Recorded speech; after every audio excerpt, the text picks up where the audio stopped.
Hey, Kori, welcome back to the show. Hey Joff, thanks for having me on. How are you? Yeah, good, thanks, mate. Kori, this is your Yeah, hat trick it show, is. third one. Um, Mate, the ongoing pursuit of convincing people that they should be strength training, male, female, even, younger teenagers, that type of stuff. Um, so I wanted to get you back on because I know that you talk about this a lot in your own, social media and some of the lives that you do. So I wanted to get you back on because we can get into a little bit more detail. Now, Kori has been on the show before, so I'm not going to make him introduce himself. Kori's been on, his first one was episode 31, and that is a prerequisite for this one because in that one we talked about is cardio ruining your gains, and we spoke about very similar topic in terms of, the go-to for most people is when they're trying to get in shape is high intensity interval training, steady state cardio, which is great and it definitely has its place. But where we see people kind of fall off the wagon and where they don't see that they're making changes or the progress that they want, it's usually because they're neglecting strength training. So that's what I wanted this one to be now, where we just go into a little bit more detail and just go to the next level. So like I said, if you haven't listened to episode 31, go back to listen to that one because you'll find out a little bit more about Kori. I've mentioned this before on my own social media. Kori, the stuff that you put out, the content, even me as a fitness professional for the last 12, 13 years, I look at your stuff and go, oh, wow, that exercise is amazing. Yeah. Always giving me ideas. So again, thanks for coming on. Let's jump into it then, mate. In fact, how's everything going with you, man? We've not spoke for a little while. Yeah, things are going well. Dubai is opening back up. So yeah, getting back to what we do best. And it was quite refreshing coming out of quarantine and getting back into a normal gym. I feel like the the way I have structured my training during quarantine has given me so much more ideas now. I've got all the equipment, the gym environment back again. So all the bodyweight stuff I was doing, the time and attention, and other stuff I was pushing whilst in quarantine, I've applied that to my training and I found it being very beneficial. So yeah, it's been great. Yeah, because that was another episode that we did. That was a second. That was episode number 36, I think it was. And that was all about home quarantine workouts, weren't we? And we were discussing whether they're effective or not. And that's where you brought in things like slowing reps down, tempo, working with body weight, that type of stuff. So I guess it's still quite applicable to what we're going to talk about today. Um, Kori, where do we start in terms of, let's just set the scene. Perhaps someone listened to our last podcast and they've gone, do you know what? Yeah, I am avoiding strength training. I do need to get into it. They've gone into a gym. Maybe they've got a coach or maybe they've, researched some stuff online. They're doing some, body weight exercises. They're squatting, they're hinging, deadlifting, pressing, that type of stuff. What do they need to know now? What you guys need to understand is, of course, strength training is largely hinged on the big compound movements that Joff just mentioned. But strength training is a function of the nervous system, right? So if you're doing those big lifts in a high volume capacity, you find you're not going to be as much on the strength side of the spectrum. You're going to be more on the hypertrophy and even maybe the endurance side of the spectrum. So understand that strength training is a function of the nervous system. You want to keep the reps relatively low because the reps are relatively low, the weight is high and the overall volume is relatively low. So you look at things like 3 sets of 3, 5 sets of 5, 4 sets of 6 being kind of more towards the top end if you're kind of trying to get a bit more of a hybrid of your hypertrophy and strength. And you can even go down to like 1 rep, so like 10 sets of 1, for example. So understanding that, you know, you wouldn't add large amounts of volume to your strength training because there's obviously, it's very taxing for the nervous system and your nervous system needs to then recover after. Yeah, that's interesting. And I think we take that for granted sometimes, just speaking about rep ranges and when we talk about getting strong. For someone who maybe isn't as clued up on what that actually means, I think maybe we should go into a little bit more detail on like the difference between being strong and perhaps seeing someone on the front of a Men's Health cover magazine, six pack, big muscles. Like, what is the difference between those two?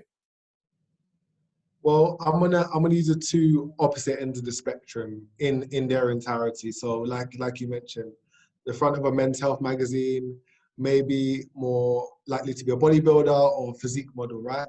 Then you've got the pinnacle of strength being the pinnacle of aesthetics, right?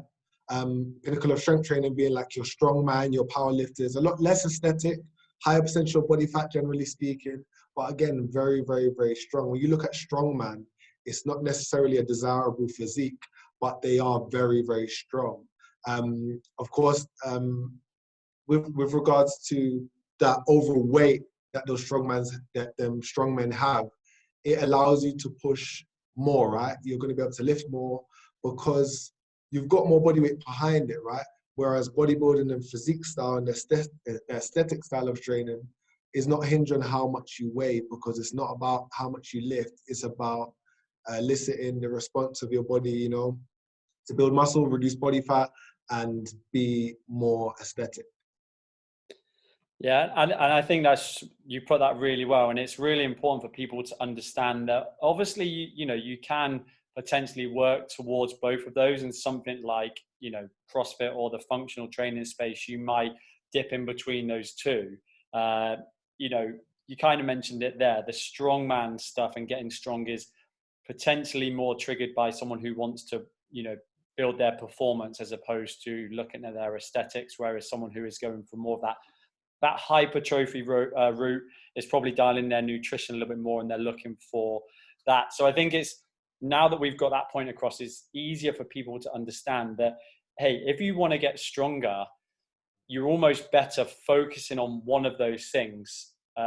Obviously, lower rep schemes, heavier weights, and just spending a period of time, whether it's like 6 weeks, 12 weeks, whether it's a couple of years, on getting strong, knowing that, hey, you are probably going to put on a little bit of body fat, because to have weight, you can move more weight, and it might not build directly into like your aesthetic goals. But as long as you know that, you can always pull back eventually, depending on, I guess it comes back down to having a plan. But, getting strong is fairly different to getting lean. Yeah, absolutely. Like you said, having that extra weight helps you to push more, which then helps the performance. Because ultimately, with those strength sports, it's about how much you can lift, right? Now, I'm gonna compare powerlifting and strongman. Strongman is about being as big and as strong as you possibly can be. There's no weight category when it comes to strongman, whereas powerlifting is in sub weight categories.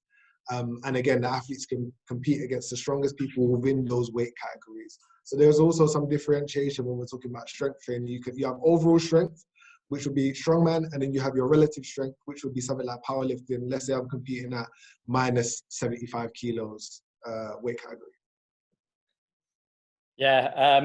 Let's pull it back slightly then, in terms of, rather than going, we've kind of gone to the opposite end of the spectrum, then let's pull it back to maybe just more general population in terms of, what are the benefits of getting strong? Like the first one that, I like to talk about on kind of like a client if I'm talking to clients and trying to convince someone about strength training, the first one for me is always based around, more muscle equals higher metabolism. You have the ability to eat more food. I know it sounds like so simple, but if you have more muscle, you can eat more because your body will use it as energy. What other things is there? Yeah, that is a brilliant point, and I preach that to all of my clients. That increase in metabolism is largely hinged on how much muscle you have. And the muscle just burns more calories. It's going to burn more calories than fat, right? It's more functional mass as opposed to fat mass.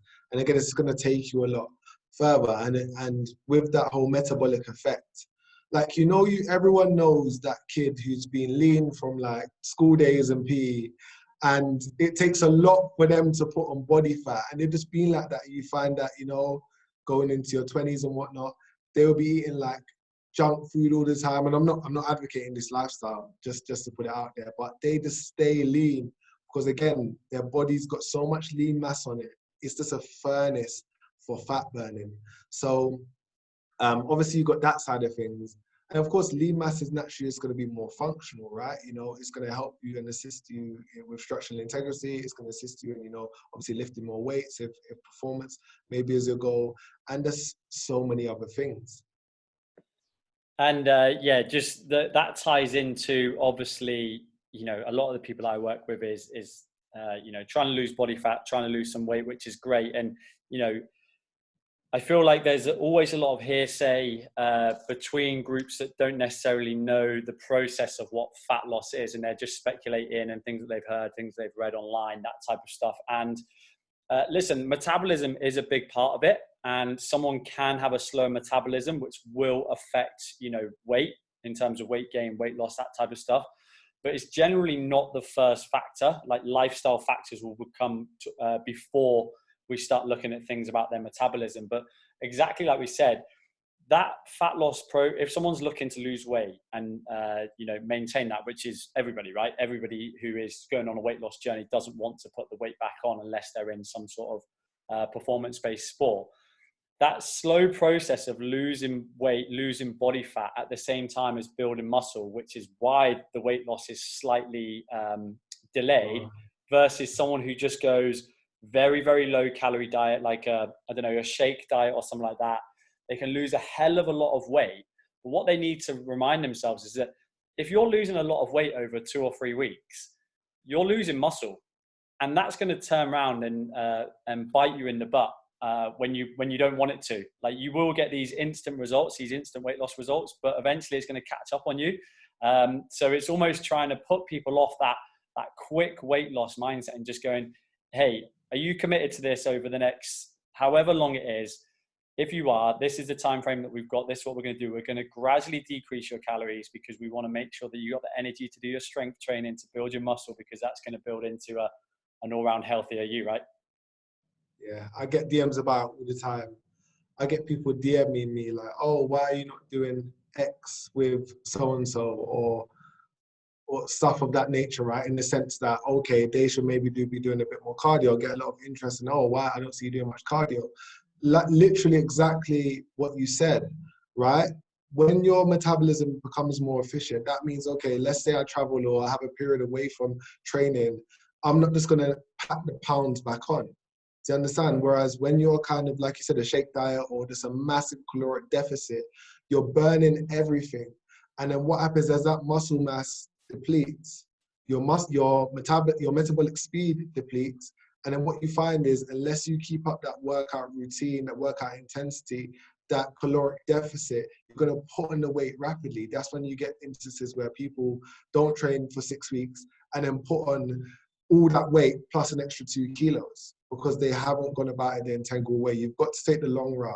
It's the long game. It's not about, you can't put on weight over 10 years and expect to lose it over 6 weeks and expect that to be sustainable. It's just not. Yeah, and this is something when we did a live on your Instagram not long ago, and this is one of the things we talked about, and we actually talked about metabolic damage. You can damage your metabolism. Now, before if you're listening to this and you're like, that's me, I've definitely damaged it, I've got a slow metabolism. Yeah, it might be you, but before you start going to that, you need to really spend some time looking at your lifestyle factors. You need to put things in place. You need to make sure that you're doing things consistently: exercise, hydration, sleep, nutrition. If you're doing that and you're working with someone and, after 6 weeks, 8 weeks, you're not seeing any changes, perhaps you're even putting on weight, there might be some metabolic damage there. And that can be down to years and years of yo-yo dieting, crash dieting, lower calories. There's just playing all sorts of problems with your hormones, that type of stuff. But other things that can affect your metabolism, and I know we're going off on a bit of a tangent here because this is all about strength, but we'll get back to it, I promise. I've read this numerous places, but don't quote me on the numbers, but your metabolism will lower with age. So metabolism is essentially, it's your BMR, which is the calories that you're burning just through your daily life, not necessarily through exercise or your non-exercise activity or through your thermogenesis effective food, but, just your daily living, your internal organs, digestion, that type of stuff. That can decrease from the age of 25 to the age of 45, can decrease by around 200 calories. Like I said, don't quote me on that, but you could be someone who, when you're 25, your body is just naturally burning 1,800 calories a day, plus the 400 you do for exercise, plus the 600 or 700 you do from walking around, being at work. All of a sudden, there's 200 calories there that are decreased, that you're not taking into consideration because you're eating the same food, you're following the same lifestyle. That's where like weight gain can come from, and people don't even realize that. So there does need to be this thing where they consider that. But guess what? You can increase it by doing things like strength training. That's where I was going to. I brought it back. Yeah, exactly. And another point about strength training, I find it's a very viable metric. When you're doing a bunch of cardio, it's like you can kind of get lost in that. Okay, I run for 30 minutes every day, or I'm doing a HIIT workout for 30 minutes, right? It's not as trackable. If I'm doing a HIIT workout, I'm not going to be counting every reps for the burpees. If I'm in a group environment, I'm just kind of going. So how do I know if I'm even getting that progressive overload? With strength training, okay, I can deadlift 100 kilos for 5x5. And then after 6 weeks, maybe I'm doing it with 115 kilos. It's more of a viable metric. It's a lot more easily trackable. And you can say, okay, as my body can grind against more resistance, I know I'm building more muscle. You know, because like I said, it's a primarily a function of the nervous system, but the nervous system obviously works for the muscles. So don't think if you're training just for strength, you're not still going to build muscle. So I feel like with that, even, you know, slightly performance-based goal, it's just a lot more easily trackable, especially for the general population. Yeah, definitely. There's another one as well, which once I don't tend to mention this one too much until I've been working with someone for a little while, and I can tell they've got that kind of buy-in to the process. And it's just about strength training in terms of like hormonally and the endocrine system, that type of stuff. You know, through working those large muscle groups, you know, glutes, quadriceps, hamstrings, you know, lower back, pectoralis, anterior delts, those types of muscles, you do get that release of growth hormone, testosterone into the muscle. And before like the ladies listening just go, oh, you know, I don't want more testosterone, I don't want to be big and bulky. Hey, Yeah. that is what the process that is needed to build, you know, good, solid, lean muscle. And that comes from doing the big compounds lift. And that's one of the things that you mentioned earlier. It doesn't come from doing bicep curls. It doesn't come from doing, you know, just with resistance bands, doing like, you know, glute bridges and things like that. That comes from lifting heavy weights. Absolutely. Those stuff are accessories. That's the fluff work around your big lifts. So let's talk about big lifts. Lower body, you've got a hinge, which would be like a deadlift or some type of pull variation. Squatting, so any type of whether front squat, back squat, overhead, whatever pattern, and push and pull for upper body. So it could be pull up, row, bench press, overhead press. Once you've kind of got those movements down, and you've got other types of pressing like, you know, dips, and you've got all the, I'm just talking about the general, the big lifts. What you find is those are the ones that are going to, again, spike the metabolism the most because they engage the biggest muscle groups, which in essence help you burn the most calories because, you know, you're working not only multiple planes in some senses, you know, with some of these movements, you know, they're multi-joint, and you're working the big primary muscles with each other, which in essence, again, is going to elicit that metabolic spike a lot more than, let's say, for tricep kickbacks. Yeah, and like I've got a really good practical example of this, and this is, I've not made this up. Back when I was the head coach of a CrossFit gym in Motor City, and there was a group of ladies that used to train in the morning, the 8:30 class, and they, you know, they would lift, you know, they'd come in and do the classes. They weren't afraid to come in and do cleans and squats and that type of stuff. And I remember one of our coaches came in and we had a discussion around, hey, you know, let's take this group through you know, just a basic strength cycle. Let's change the emphasis up. We're going to go 6 weeks. Or I think we went 8 weeks, actually. We just did Wendler. For anybody that knows what that is, it's just a very basic strength cycle, Wendler 5-3-1. You can look that one up. So once you know like your 1 rep maxes, you're just taking percentages of that. So we took them through this. And, you know, like they're used to coming in the mornings and doing a little bit of strength and then metcons and sweating and, you know, lying on the floor and completely exhausted. We just went through this cycle of strength training, and they were getting to the end of the class, and it got to the point where they were, you know, they were complaining almost because they, you know, they come to get a good sweat on, and yeah, they were working hard, and failing on reps in their strength cycle, but they weren't getting that stimulus of like being completely exhausted. And we went through this process, and it was like, just stick with it, just stick with it. And like, these are people that had, they've been logging their food, they've been training for a long time, but never really seen the results they wanted. And then I remember just seeing one of the ladies after 8 weeks, and you could see a six-pack just poking through. And I was like, hey, I can see a six-pack there. She's like, oh yeah, I can. And I was like, listen, that's probably the strength cycle that's done that. Yeah. And I think all coaches face that resistance at some point. Your clients want to be left in a pool of sweat.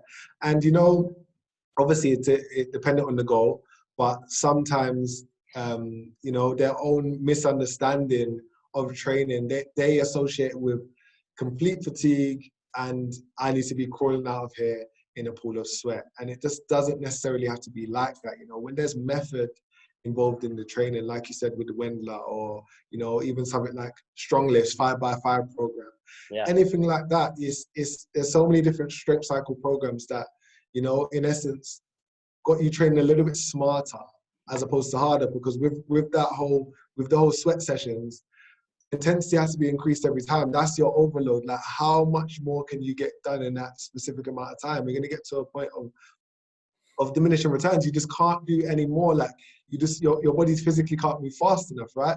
Whereas, again, the weight and, increasing that over time, again, it's a lot more scalable. Yeah, let's put this one to bed now. For the females that think they're going to get too bulky from lifting weights, because I'll just clip this one out, and whenever anybody says it to me, I'll just send them this. So let's put it to bed. You can start, mate. Yeah. Well, look, if when we talk about mass building, right, we have to talk about volume, right? And strength training limits the volume because the weight is so high. So if you're afraid to build massive muscles, right? Strength training is your best bet, because if you're doing 3 sets of 10 or back squat, you could expect your quads to grow a lot bigger versus doing 3 sets of 3, where you're focusing on a heavy load, more function of the nervous system, and you're just building a totally different sort of muscle. Again, getting that strength not in complete absence of hypertrophy, but that is the strength becoming the priority and the hypertrophy becoming secondary. Whereas if I'm doing, 10, 12, even up to 15 reps, again, I'm eliciting more of that hypertrophy response. And if that's not what you want, you need to be leaning more towards strength training, because and I would advise this, the only other way to kind of get around it would be to mitigate it completely from your training. And who would not want to live? Who would not want to have a solid foundation of strength and a good, solid toned body? Yeah, and I honestly think that because of the lack of knowledge around it, the girls out there, or the ladies who are competitive in things like CrossFit, in strongman, all these different events, who have got bigger shoulders because they're doing it for performance, they're not doing it for like the vanity. And people look at them and say, oh, I don't want to look like that. Hey, you've got to realize, like, they're putting a hell of a lot of effort into looking like that, and they're doing it for their personal reasons of getting better at their sport, or increasing their performance. And you've got to remember that they're probably chowing down on chicken breast, broccoli, rice 3 times a day. Like, they're doing all of these things to fuel their body. They're not just going in and doing 3 sets of 10 shoulder press. There's the whole kind of process that goes towards it. Yeah, there will be a caloric surplus, like you said, a certain amount of protein intake, all of those things. And, as especially from a woman's perspective, just naturally having a lower level of testosterone, those are going to be the variables that's going to help to spike you with regards to building muscle. If you're just eating a moderate recommended caloric amount and you're doing strength training, don't expect to look like someone like that. Because I think sometimes we look at the event, right? We're looking at the top level and we think, if I do this, I'm going to be like that. It's just not the case. With the 3 kg dumbbells. Oh no, I don't want to get it. I don't want to poke too much fun of it, because, like, listen, there is an element of education that comes to it as well, and like, I can see where that kind of misinformation has come from, where it's been circulated, but it needs to go to bed now. And I always think of it as, if you're going to go down to Altair Motors to buy a car, and you just want to buy a, you know, just a little small run around, like a little Toyota or a Ford or something like that, you know, the equivalent of you going to the gym just to lean out a little bit. You don't go to Altair Motors and walk out of a Ferrari. Like there's not that mistake. Like you'd already know what you were going to do. And if you're going to start strength training, you'll know the process. You'll know when things start to get a little bit out of hand. You know, when maybe you're deadlifting 2.5 plates each side, or, you know, you're getting hungrier, you're strength training 4 or 5 times a week. Yeah, that's when things will start to happen. But just for the basics of, you know, your general health, like we're preaching it now again about strength training a couple of times a week. You don't have to worry about getting big, bulky muscles. Anyway, I think we can put that one to bed now, do you? yeah, definitely. Is there anything that we're missing, mate, that's just that we can get off on this podcast now? Again, it's just that endless conversation of convincing people why strength training is so important. All fitness professionals are doing it because we know the importance of it. You look at one of the things I see a lot is fitness professionals who perhaps work in more of a high intensity cardio space, which is fine. And there's definitely a place for it. Circuit classes and things like that, who preach about those classes, which is great. Any movement is awesome, but they might be going down and they do their strength training, but you don't ever see that. You just see them promoting the circuit style side of training. Like any coach who you see who you think, wow, they're in pretty good shape, they're doing some elements of strength training. Yeah. It's a case of it's almost a case of do as I say, not as I do, right? Yeah. Because what you find is, especially when we're talking about, I'm going to use the mass group class environment, right? It's going to be a lot harder to coach some people through deadlifts as opposed to put some kind of moderate to basic based skill movement in a high intensity fashion. So I think you've obviously got that, and you've also obviously got the side of it being highly technical, or some of these big compound movements. Obviously, some are a lot easier than others, but I think they're all scalable, and you can all start from somewhere. Let's talk about something like a deadlift, right? Got the barbell deadlift, which would be arguably one of the hardest forms of deadlift, right? And then you've got like a deadlift with a kettlebell, right? In a sumo stance.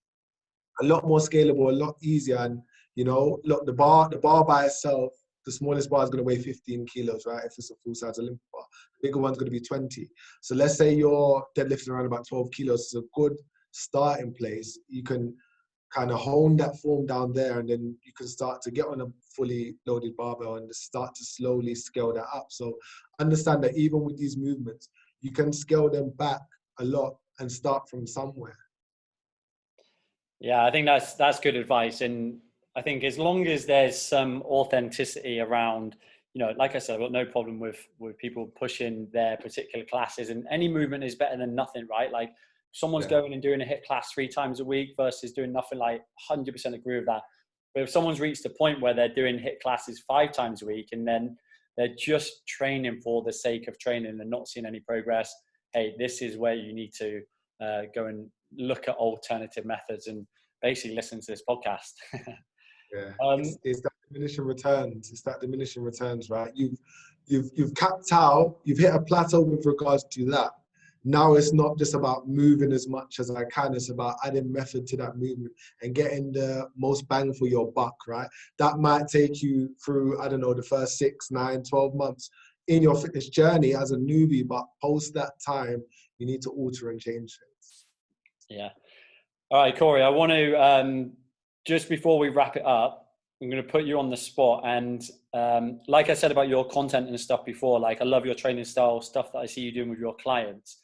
Do you want to just give, and don't give all your secrets away, but do you want to just give maybe a little bit of a template for, you know, someone just kind of maybe starting out, like think what would their week maybe look like? Maybe what would some individual sessions look like? Are they focusing on just compound lifts? Are they partnering up with unilateral stuff? What does it look like? I would add three components, right? So there'd be push pull, right? And I'm gonna name that as one component within itself, push and pull. I would do 2 pulls for every push, because generally speaking, people tend to be quite anterior dominant, right? You know, the shoulders rolling forward, the head poking out. So with that rose, you can kind of mitigate that. So a little bit of corrective there. I would add unilateral, like you mentioned. So unilateral being movements like lunges, single leg RDLs, even a single arm press, right? They just change the exercise completely. You know, you build the core a lot more with that with regards to the balance element, and you build each side equally, you know. And then I'd add an element of rotation.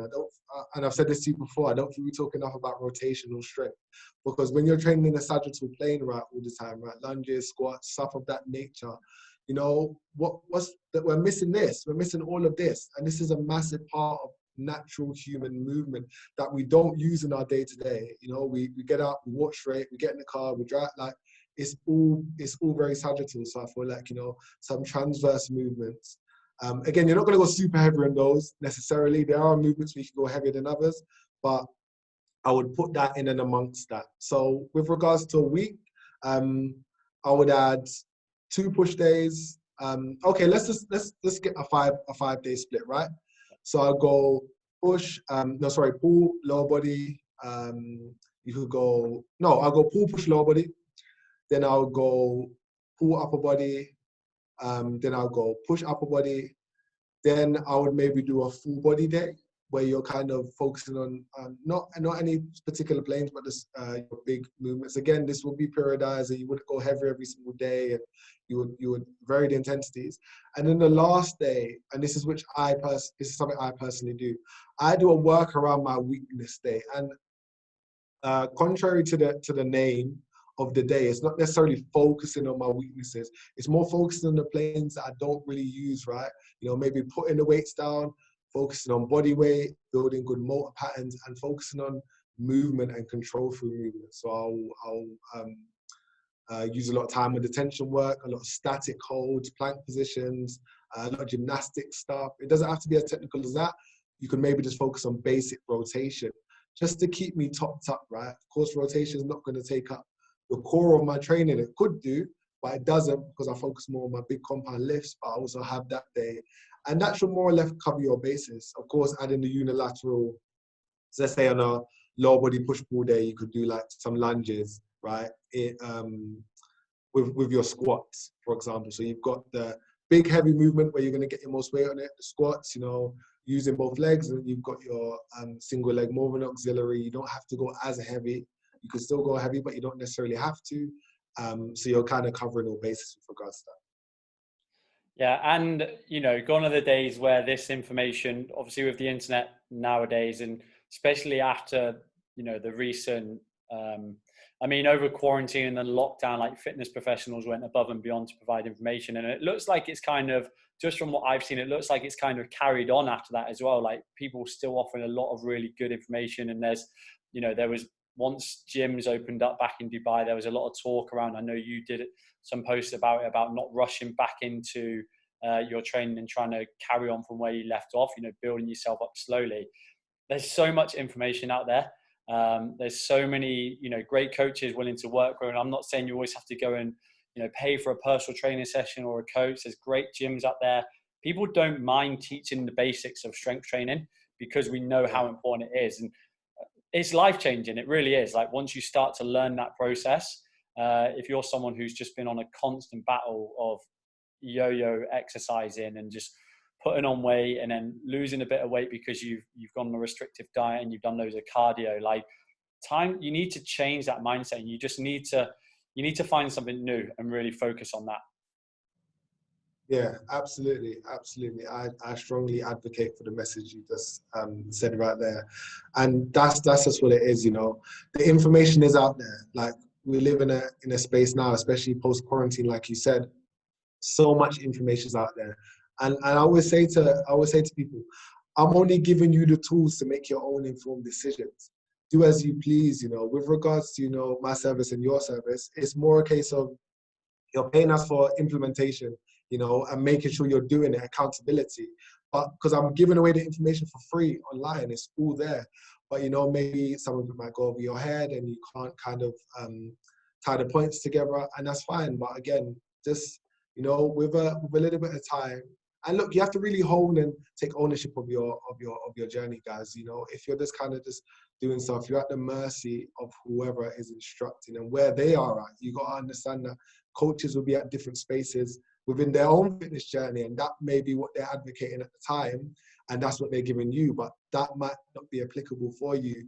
And you know, just doing that as a supplement to the other stuff that you educate yourself about, guys. Yeah, I already know just from this conversation that we've had, like because we've gone on a few different kind of tangents, and this is going to be a really valuable one for people, and I'll definitely be sharing this one with people. And I guess it's just the ongoing pursuit of trying to promote strength training. Just last one for me, like strength training just isn't as accessible as other forms of training, is it? And that's probably where that's probably where the problem lies, the barrier to going and doing strength training, the fact that you might not know what to do, the fact that you do need some equipment, the fact that you might feel a bit embarrassed because you don't know what to do. And that, that's why we're doing things like this podcast, to just try and promote, hey, you need to get over that, because once you jump over that hurdle, whatever's stopping you from doing it now, you're going to be running free. Yeah, absolutely. And maybe to support that point as well, I think that, there's a little bit of fear around strength training still, oh, if I do this exercise under this much load, I might hurt my back, is it going to be bad for my knees and stuff like that. But I think that comes secondary to the point you've just made. And that is definitely starting to kind of sift away amongst this. But yeah, guys, strength training, it has to be a part of your program. Yeah, that's awesome. Let's wrap it up there then, Kori. Thank you very much. Where can everybody find you? Yeah, you can find us on Instagram at perfect, PERFIT